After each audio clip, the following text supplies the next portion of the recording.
Hey guys, welcome to my channel. So this is my last night dito sa Pilipinas. And sabi ko bago ako umalis, gagawa ko ng tabletop review yung baril ni ate. So walo kami magkakapatid, 5 ang ate ko. Okay, so hulaan nyo na lang ako sino doon.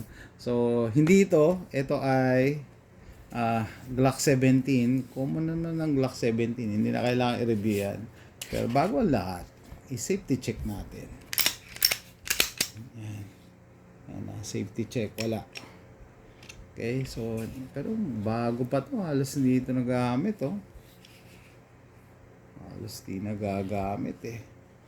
Bago lagyan natin ng ilaw. Yan. Ganda, ganda.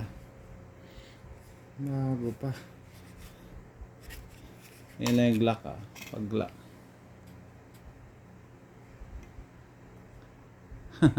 Malambot talaga dito yung Glock. Anyway, so wala pa akong makitang gas-gas dito, baka ilang beses pa lang ito naputok. Ilang beses pa lang. Yan. Glock 17. Ay, USA nga lang. Ano ko sa Pilipinas, masyado kayong particular sa tawag dito, Austria. Pero in fairness, ganda rin. Ito, re-review talaga natin. Okay? Ito. Wow. Wow, wow, wee, wow. Wow, wow, wee, wow. USPSA. So, safety check. Yan, no? Bago tayo mag-start. Yan, wala. Okay. So, ayan siya. Ay, ganda sana kung mas maliwanag. Ayan. USPSA edition. Ba, talagang pang-compete to. Diba? Ano? USPSA. Sensya na, nag-iimpake ako eh. Ganda, oh.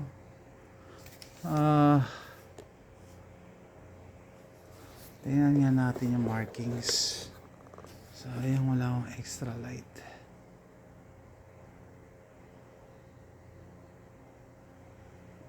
Nakasulat dyan.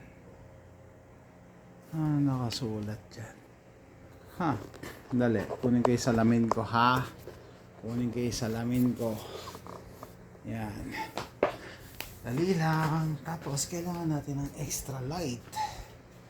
Extra light natin dito. Extra light. Yun. Curious din ako eh. So, hindi ako without looking online, ina-assume ko na hindi na to available. Kasi STI parang nag-shift na sa staccato and practical shooting United States Association, yun pala yun. Okay, yan, STI. Ganda ng grip nyo, kapit na kapit pero hindi masakit sa kamay. STI. May checkering dito. Tapos skeletonized hammer, skeletonized trigger, STI markings, USPSA, pang practical shooting. Pati dito yung site niya may brand, STI International. Okay, dito rin sa site sa ibabaw, STI 45 ACP. Yan. And of course, beaver tail safety. Magazine niya, Taurus to Kaya yung binilhan niya, Taurus ang magazine, PT 1911 45 ACP made in Brazil. Ba't kaya? Okay, bigyan ko kayo ng background. So, ito yung unang baril ng ate ko. First gun niya. Makita niyo yung kalat First gun niya. Nung tumingin yata siya, nagustuhan niya na. No? Tapos sabi daw nung ahente sa kanya, inaalok siya ng iba kasi mahal daw to. Sabi na ate ko, hindi, yan ang gusto ko. Kano ba yan?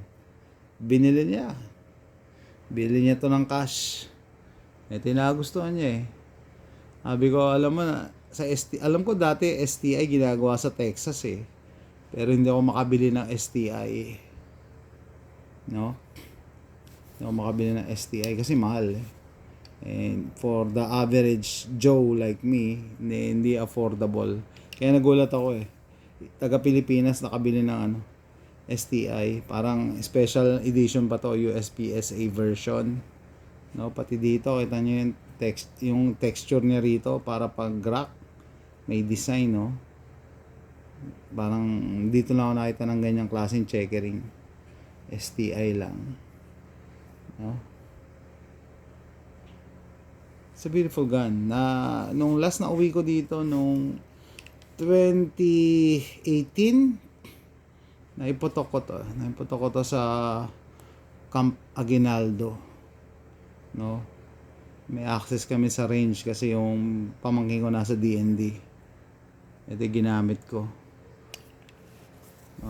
Fun shoot lang. Yan, USPSA edition. Kaya ina-assume ko wala na siguro nito, no? Kasi 'di ba staccato na sila.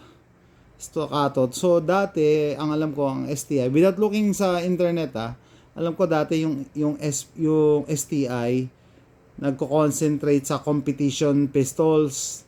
Ngayon yata duty pistols ng concentration ng staccato. Kaya nag-iba sila ng direction. Hindi na pang compete, pang duty na. Which is okay naman. Either way, parang marketing lang naman yun Pwede ka pa rin naman mag-compete. Si Michelle Viscusi, nagko-compete using staccato So, depende. Yan. Gulat talaga ako. Parang kasing halaga na to ng used car or maliit na puhunan sa negosyo. So, tatanungin nyo ako, sulit ba to sa presyo? Well, depende yan kung may budget kayo. Ganun lang kung saan kayo masaya Doon siya masaya nang binili niya to Ang isa lang sa masasabi ko sa inyo, yung mga baril hindi naman napapanis. So, lalo na to, kung discontinued na to, sabi ko, hindi ako tumingin sa internet kung discontinued na to, malamang tumaas ang value nito. No? Lalo na yung mga brand na mga ganito, STI, naging staccato, hindi naman yan nagde-depreciate ng value kasi hindi naman yan fly by night na kumpanya no? Tsaka they are known for quality. No?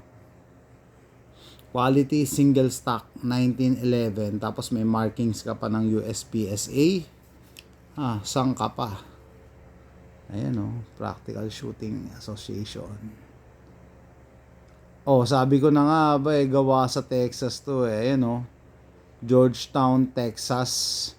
Yung Georgetown katabi yata yan ng Austin, malapit sa Austin yan Doon ginagawa pala to. Doon ginawa. Pero malapit lang sa amin yan, siguro mga 2 hours away sa bahay ko. Pero hindi ko kayang bumili nito. And siguro kahit may pera din daw bibili kasi practical akong tao. Mga budget guns lang ang binibili ko Ayan, masaya naman yung ate ko sa dito, di okay. Kasi din mataas din yung estado niya sa buhay. So hindi siya pwede yung pichi-pichi na na mga gamit. Pinipili niya yung mga gamit meron siyang image. At saka kaya naman niya, afford naman niya yung mga ganitong barel. And for comparison, meron nga rin siyang Glock 17 USA Pero halos bago pa to. Wala akong makitang ano. Wala akong makitang gas-gas or ano, wear marks, no? Bago pa to. Glock 17. Ano, US patent. Yan. So sabi ko, gagawin ko ng video yung baril ng ate ko bago ako umalis. Ito siya, no? USPSA edition. Sabi nga kanina, nag-usap kami ni Paul, no? Pag ikaw gun collector ka, no? One way or the other, meron kang 1911. Ako nga, 1911 ang first gun ko eh. Some shooters nga lang, pero 1911 pa rin. Diba? You can never go wrong with a 1911. More than 100 years old na. Nanalo sa 2 world wars. Andito pa rin ang 1911. So actually, may bago na ngayon. Mga 2011 na eh. Pero ito yung original na ano, single stack model. And ito, special edition to kasi USPSA. So, let me know what you think. Maganda ba? And sa tingin nyo ba, magandang investment sa mga baril? Ako, I think so. Lalo kung ano, yung mga magagandang klaseng baril, tsaka alam nyo magiging rare. No? Hindi yung mga common na baril. Ito, parang konti lang ang meron nito eh. USPSA edition ng STI. Lalong-lalo na pag nagpalit yung brand, 'di ba? STI naging Staccato. Actually, yung grip nito halos bago pa. Pa ako makitang ano, scratches. Ayan guys, pinakita ko lang tabletop review. Sabi ko nga, naipoto ko na to. Yan, 1911 siya, smooth action. Accurate naman, especially for the price, dapat maging accurate yan, diba? Tsaka hindi naman gagawa ang STI ng ano,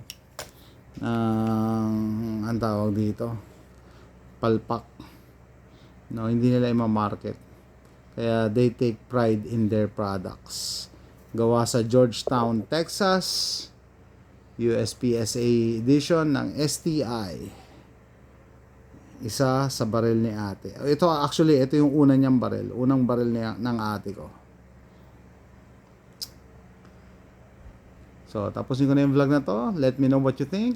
Thanks for watching. Bye!